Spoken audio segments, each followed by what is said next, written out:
I'd like to introduce our second speaker for this session. So Moira Cross, who comes from Newcastle University, and she's going to present a slightly different case to address the question of the history of women and the issue of publication. Okay, so she's going to do this much better than me. Now, Moira comes from Newcastle University. She's in the French Studies department, so she's actually a French speaker, but she's chosen English because she knew we had translation today, so it's not going to be a problem. Moira works on French history, and she's worked as well and published on the history of women, whether they were French, British or Irish. Moira and her university are also part of the various groups who have contributed financially to the organization of this day. So Moira, here's to you. Merci, Myriam. Hello. Does this work? Yes. Merci, bonjour. Je vais parler en anglais. C'est très bizarre pour moi de parler en anglais en France, mais voilà. Voilà, je vais me mettre debout. So, I've chosen a rather cheeky title, Women in French, a useful category of analysis with deference to J.W.S. Scott. But the question that I want to address is about where we situate ourselves in our subjects, in our mainstream or marginal positions as academics. And so I'm going to use this case study of women in French not in France, but in the UK, and by extension Ireland. We of course have got very vague terms. We say England, Scotland, Wales for Great Britain. That's the precise definition, but most of us say England. With the UK is England, Scotland, Wales and Northern Ireland, so that leaves out the south of Ireland if you say the UK.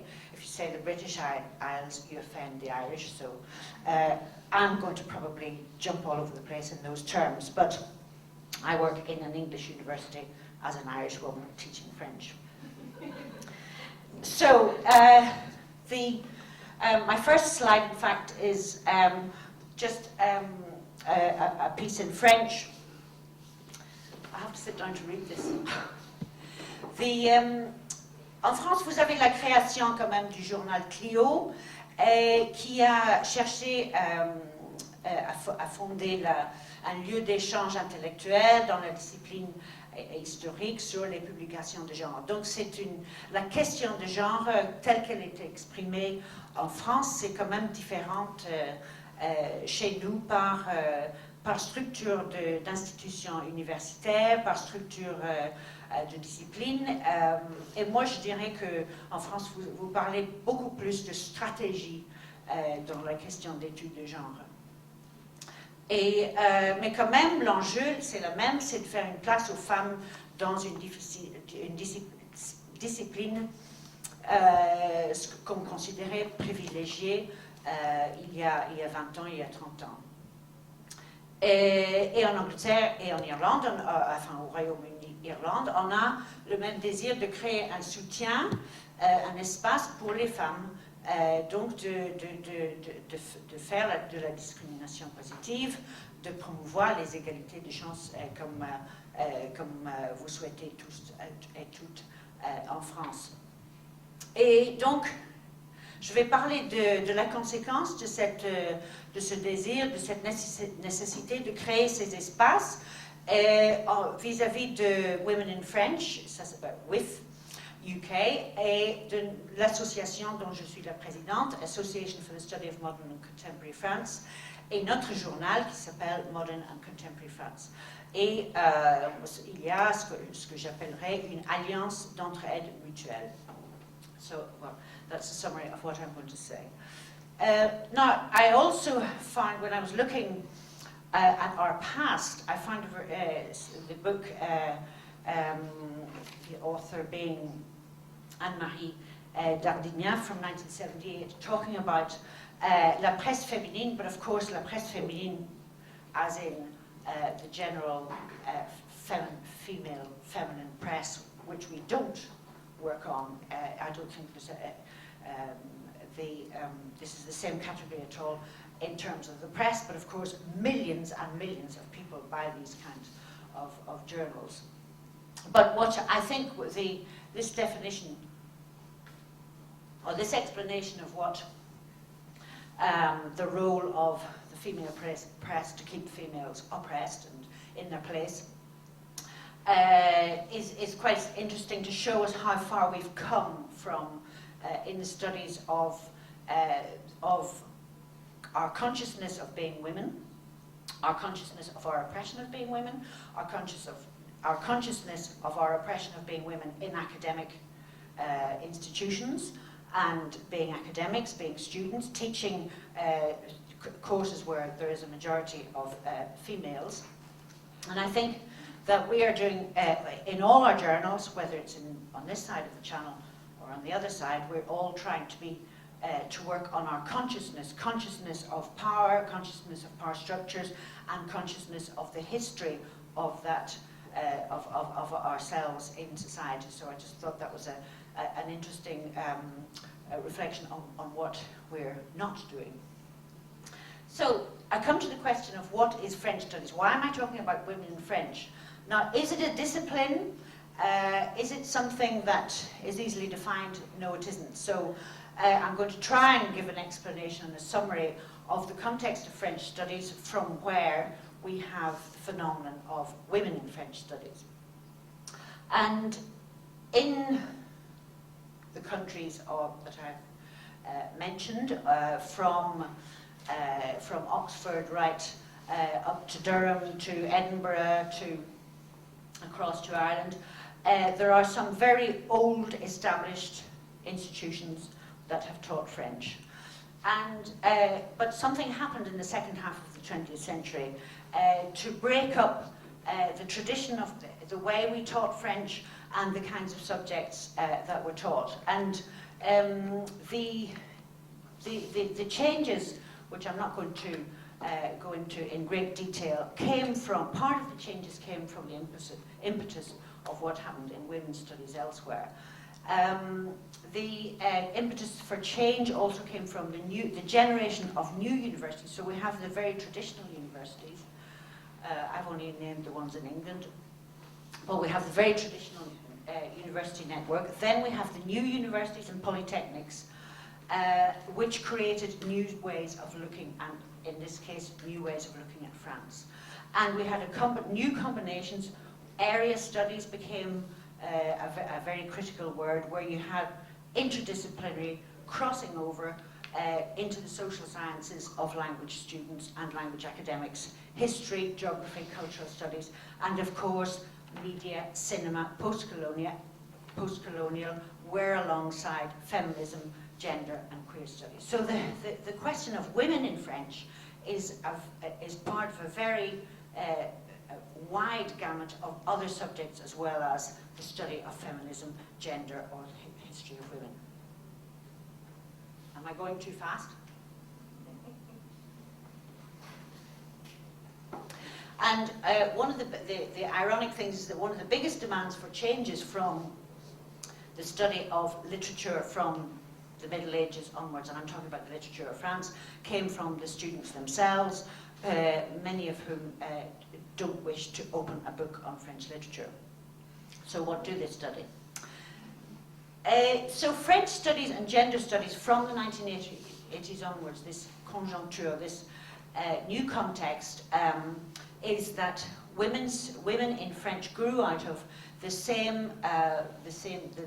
context of the first of all, the application of the disciplinary shape of women, feminism, gender, sexuality studies from what was happening simultaneously in other academic departments to research on France and Francophone countries. And of course, the research was applied to teaching. So I think that's possibly one of the biggest institutional differences. I think in On the British side of the channel, we have slightly more freedom to devise courses. We don't have to comply with a national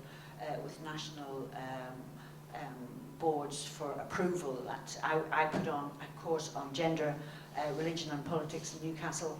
It was approved by my colleagues, and that was that. So you have innovations in French studies through new areas of investigation, including women's studies, meaning women in France, to feminism in literature, gender and sexuality studies, and applied to literature, to cinema, and to history, and to politics. Now, I've got a table, because I've decided, well, I'm going to talk about the journal Modern and Contemporary France. And can you see the figures? Yeah. I've got 4 titles. Why can you not see the top? The titles of the journals. The Modern and Contemporary France is on the first column beside the key terms. So I looked at the key terms of femme, gender, men, masculinities, sexuality, female, feminism, feminist, homosexual, lesbian, gay, queer, sororité, parité, and immigré. So I just did a quick index search in the Modern and Contemporary France Journal Index. And I thought, well, I'd better compare them with other journals. And so the next one is French history, with the titles cut off, then French cultural studies, and then French studies. Now, French studies has existed since the index goes back to 1947. And French studies is the most traditional literary journal, which in fact, the organisation of French studies is very much based around the traditional universities. But if you look at it, if you look at the figures, there is a spread. If you look at feminism, for instance, there's 134 mentions of feminism in modern and contemporary France, 110 in French history, 85 in French cultural studies, so that doesn't really say anything at all. If you look at sexuality, there's a spread there. Modern contemporary France has a profile, almost, you'd have to do kind of more searching, but it has a profile which is like the other journals, except when you get down to the bottom, and you've got parité and immigré. And I'll say more about that in a minute. So that was just a quick investigation I made to see how frequently terms such as these occurred in our journal. Now, we actually have something called Women in French. So I'm going to talk about that in a minute. But the way Women in French Studies has evolved is that there is a deliberate creation of a network of female academics working in the discipline of French studies. And this is how we happen to have developed that. First of all, Modern and Contemporary France is the journal which reflects mostly what the major changes in the discipline that I've mentioned just now, in that it was open to studies of politics, of history, a bit of very contemporary history, social issues in France. There's also, and this has to be said, what's happened in France affects us as academics. So we are looking at the evolution of French society. And obviously, parité was a key word in French politics, which was of great interest to French academics and particularly to women academics on the other side of the channel. And it wouldn't necessarily occur, I don't know, in the journal that June was talking about. But so you've got specificity of French studies looking at a country in a particular way. And what we study can possibly be defined as a discipline, in the sense that in modern contemporary France we don't have sociolinguistics, but we do have literary and cultural studies alongside some political studies. So if I go back to this table, what we can say is that the journal Modern and Contemporary France looks at politics and social issues such as homeless women, immigrant women, and in a way that none of the other journals would. But Modern and Contemporary France doesn't exclude all of the topics. Modern and Contemporary France has quite a broad remit of looking at France, which could include cultural studies of a cultural topic of women. For instance, I've got an example of Changer le regard, disability and difference in the photography of Delphine Sancier, which appeared in 2010. So we touch on politics, we touch on social issues, but the other issues which we might include, which have a gender or women dimension, are also covered by other journals looking at France.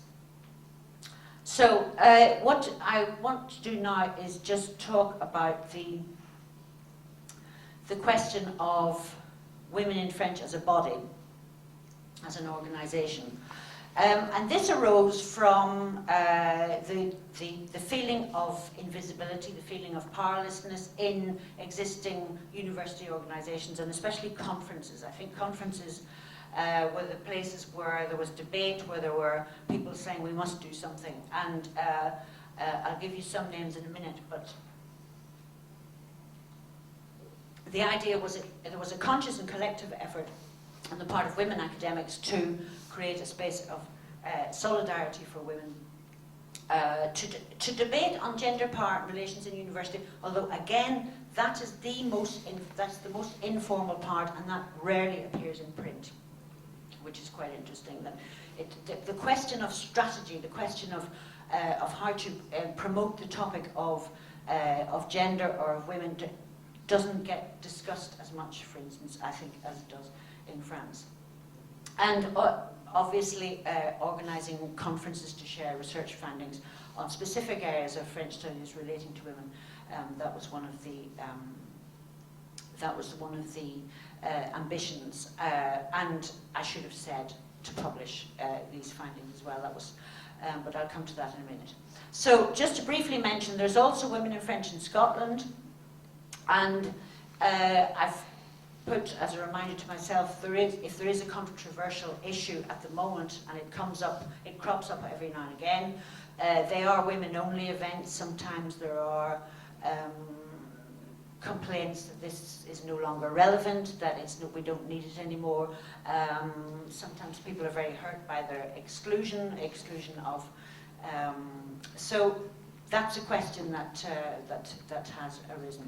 But basically, Women in French in Scotland has a conference, and it usually tries to attract early career and well-established academics to encourage the new generation. So that's another kind of cause that women in French, like a lot of other women organisations, feel very conscious of, that they want to encourage young careers.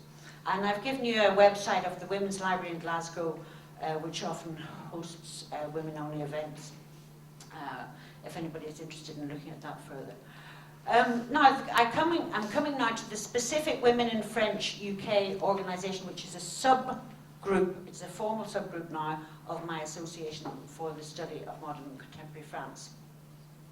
And for 20 years, there's been a biennial conference. Every 2 years, the conference is held usually in Leeds, although I think latterly it was held somewhere else. And its reputation has now established. So from a kind of very informal small network, it has grown to being very scholarly. It's become academic. It's got all the trappings, if you like, of an academic group rather than a wide group for the sisterhood. You know, we have the network across, not just of inviting speakers from France to talk about France, but we also have speakers across from the Atlantic, other side, as in from the USA.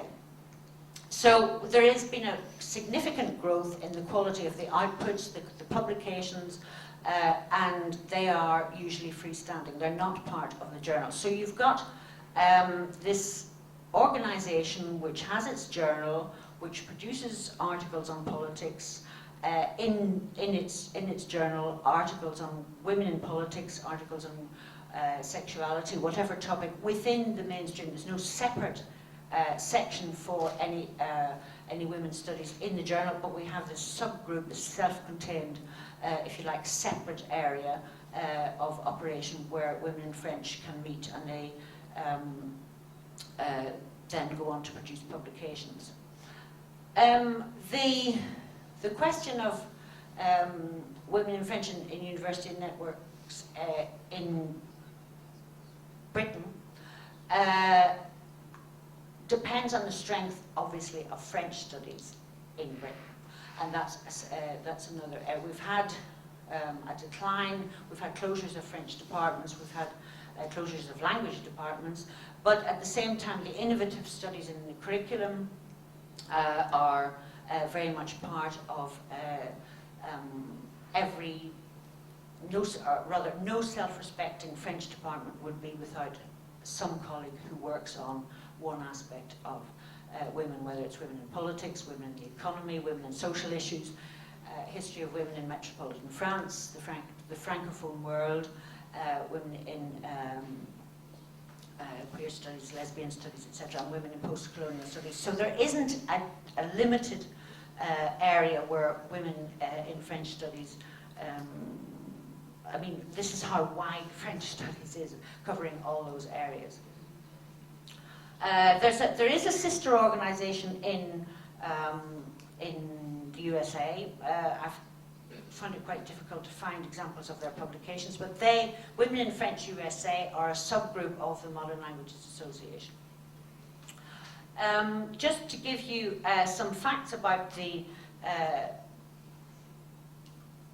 Women in French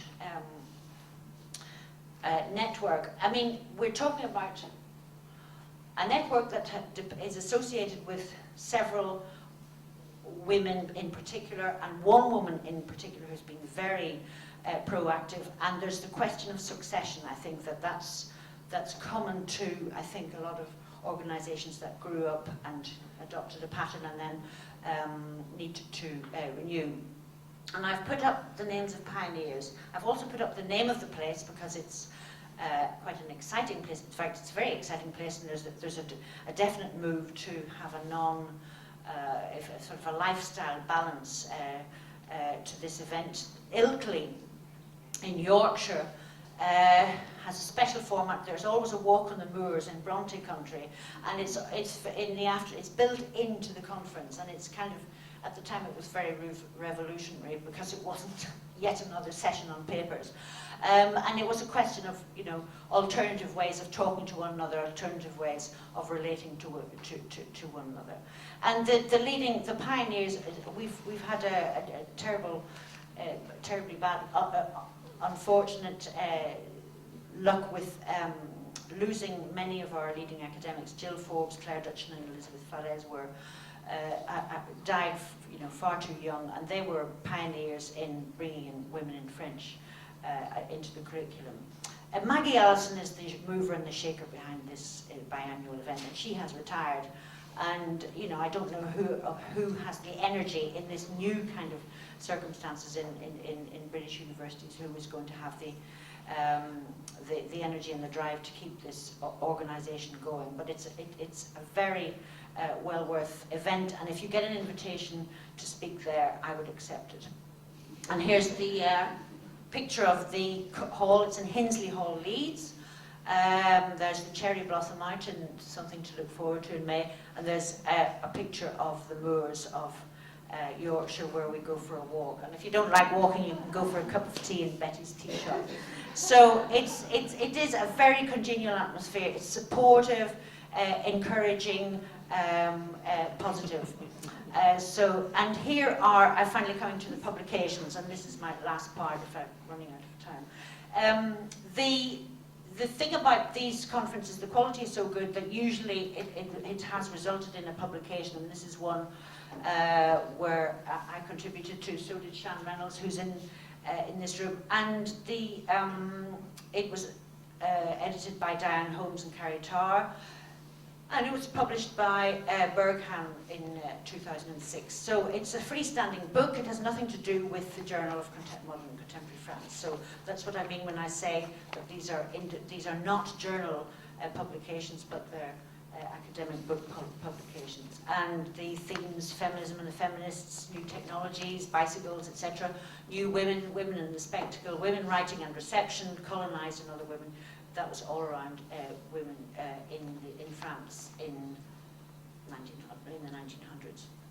Another example is has been edited by Maggie Allison and Yvette Rocheron, and it's about the body. And you can't see the themes, I can see the theme. Women's biography, women's, no, sorry, not women's biography, women's health, alcoholism, contraception, abortion, the medical world. There were many papers around this theme of the female body. So that was again, there was nothing on the reflection of the subject, of the theory of women's academic work. And finally, the third publication, which is from one of the conferences. There is a chapter an introductory chapter on assessing the evolution of 20 years of women in French. So that could be, but again, it's a wide area of topics: women's biography, women's libraries, women in politics, women's writing of self, the emancipated woman's travels. So it's a very wide set of topics. Just to give you a picture of our journal, this is our new cover, which was redesigned in 2010, much less busy as a cover. And Rainbow Murray did a whole issue on women in politics, and as you can imagine, there were two articles on Ségolène Royal, one on parity and local politics, but it was all very specifically on women in politics in France today. So that's a quick run through of some of the publications that have come out of modern and contemporary France. My conclusion would be that there's a mutual support success story in that the particular association that I've been involved in, Modern Contemporary France being the journal, it has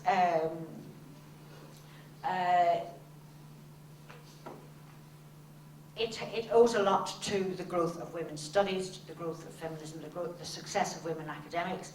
That's not the only success, but it has also given a voice to that journal has given a voice to the phenomenon of women's studies in French in universities, not just in the UK, but across the world. And just in case we're complacent, I found this call for papers, which I can pass on to people if they want. Feminism in Academia, An Age of Austerity, ? Current Issues and Future Challenges, and that's for next September in the University of Nottingham. The question of where we're at in terms of cuts in how departments are reshaped and how academic subjects are reshaped is a question that concerns us, and I was quite interested to see that there's actually going to be a topic for a conference, which is quite unusual in terms of reflection. A bit of publicity as well. Finally, there's a book out, French Studies in and for the 21st Century, written by a collection of us academics. If you want to know more about how we're doing in French studies, read this. But the significant thing is that out of 4 or 5 sections, there's one whole section of women in French and the growth of gender, sexuality in French studies in the UK. Thank you. Thank you, Moira.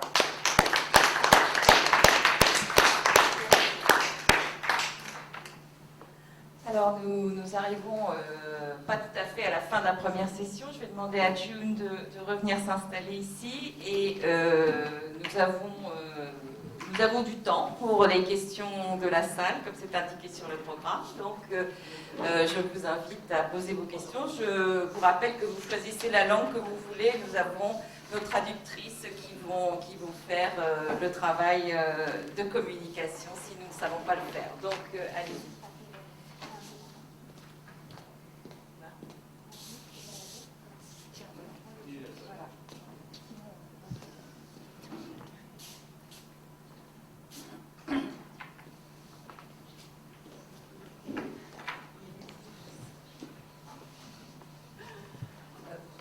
Rebecca Rogers, thank you very much for the two very interesting talks. My question is more to June Hannum, because I was very struck by what you said about tensions and difficulties with respect to the production of the magazine. And you didn't mention at all one of the things we feel very strongly here in France, which is that we're a limited number of scholars in women's history. We now have Clio has existed from 1994. This new electronic journal has now existed since 2007.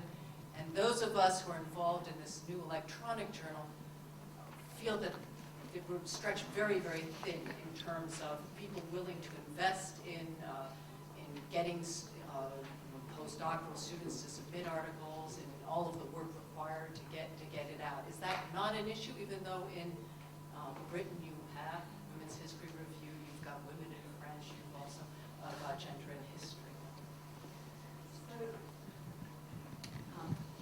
Sorry, your question towards the end was it's difficult to get people to submit. Well, it's not just. Sorry. It's not just getting. It's just that there's a lot. There's in fact a lot of venues for publishing in women's history now, and so we are inevitably competitive with each other.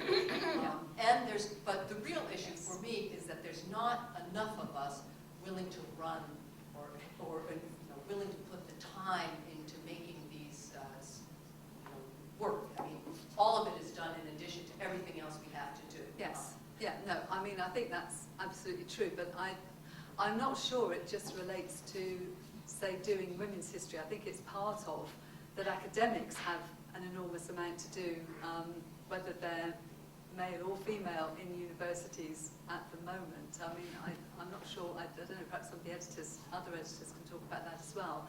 I think it is quite difficult to get people to want to take on some of these jobs altogether. I mean, it was the same even doing Labour History Review. Actually finding someone who wants to be editors of these journals is quite hard.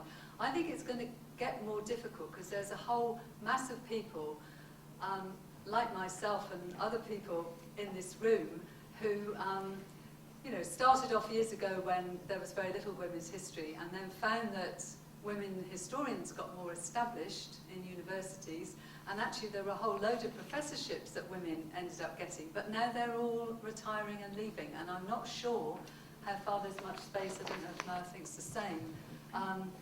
It's now who's going to do it, because so many of us are leaving and we're not being replaced, and so the numbers of people in many institutions, and I think very starkly in French studies, but also in history departments. I left 6 months ago, and I left along with 4 other colleagues, and we were all women. So 5 of us have left my history department, and we happen to all be women, and so none of us have been replaced by either men or women. So I think those are issues, and I think it will get more difficult. Yeah. I hope that sort of answered what you were saying. No.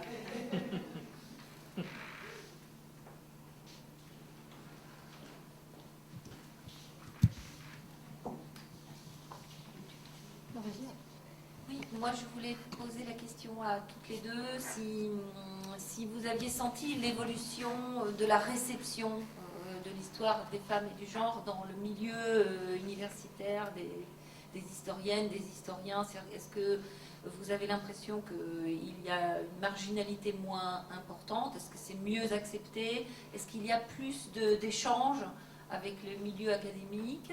Et est-ce qu'il y a aussi, comme nous le voyons, la rançon du succès, c'est-à-dire il y a aussi des gens qui sont dans des études de genre, mais qui ne sont pas forcément solidaires ou forcément investis dans ces réseaux. C'est-à-dire qu'il y a un succès du thème et pas forcément de la démarche, et de la démarche associative ou de la démarche de réseau. Et je voulais une autre question. Est-ce que j'ai cru comprendre dans le magazine qu'il y avait vraiment un lien avec les enseignants, pas forcément que les universitaires, aussi peut-être des enseignants dans les collèges ou dans d'autres, dans les lycées, et je voulais avoir un peu des explications aussi sur ce point. I think he was saying, are they doing women's history in schools? The women's magazine it's got teachers, it's readers. Yes. Is it all right if I answer in English? I think there are teacher members of Women's History Network, and therefore they will be reading the magazine. But I think proportionately, more of the members are drawn from either postgraduate or other students and academics in universities. But we do have teachers, we do have people who are working in the community. But it is often, again, quite hard to get a lot of relationship with teachers because they also are working really hard on the national curriculum and often don't have time to deal with these things. So yes, we do have links, but we have to work quite hard at them, and there are some members. And we have somebody on our steering group who particularly liaises with teachers and teachers' associations. Is that sort of thing? In terms of the whether women's history is still marginalised or if it's more accepted, I would say that it's far more accepted as a way of looking at history in academia now than it was. There's certainly a big difference from 20 or 30 years ago. But in terms of students, actually, I think there have been ups and downs, and I'm going to speak from my experience, but when I first worked in a polytechnic, and we were able to put our own courses forward very easily compared to perhaps some of the older universities, and I had courses in women's history and women and politics, and students wanted to do them. And then there was a whole period when actually students didn't want to do that because they thought that they were being labelled as just doing women's history, and it was quite hard to get that to happen. And so we all adapted, really, in my institution, and did a lot of women's history in things that are not called women's history. And then you actually get, and so I ran a special third year subject for a while on women, politics and society. And then gradually I got nobody wanting to do it. So I changed it, and I now call it, or I've just finished doing it now, war, culture and society. And I taught more or less the same things. I had women in peace movements and women getting the vote in the war and all that sort of stuff. And I now get, every year, I get enough students doing it, and I get males as well as females. And so I think there is an issue about how things are labelled. And so the women's history is there, and a lot of my colleagues now, male colleagues, have included aspects of gender and women's history into their courses, which is great. But it's all within a course, and I'm not sure it's that overt. Does that make sense? Anyway, so Moi, je dirais que la composition des programmes universitaires nous empêche de faire des liens à travers les disciplines. Enfin, il y a les divisions verticales. Par exemple, moi, je suis dans un département de langues étrangères. Et en histoire, il y a des collègues qui enseignent l'histoire de la France, mais j'ai très peu de rapport avec eux. J'enseigne en français, donc ça élimine 99% de la population universitaire. Donc, il y a des... Moi, je dirais aussi que le Women's Studies, c'est mieux... Le sujet de femmes en histoire, genre en histoire, c'est mieux incrusté, c'est vraiment mieux c'est intégré dans des cursus, dans les programmes, mais il faut sortir au-delà de son département il faut créer des laboratoires, enfin des centres de recherche pour se regrouper sur gender surtout. Mais si on fait des études à travers les sciences sociales etc., il y a pas mal d'endroits où on étudie la question, surtout en sociologie chez nous.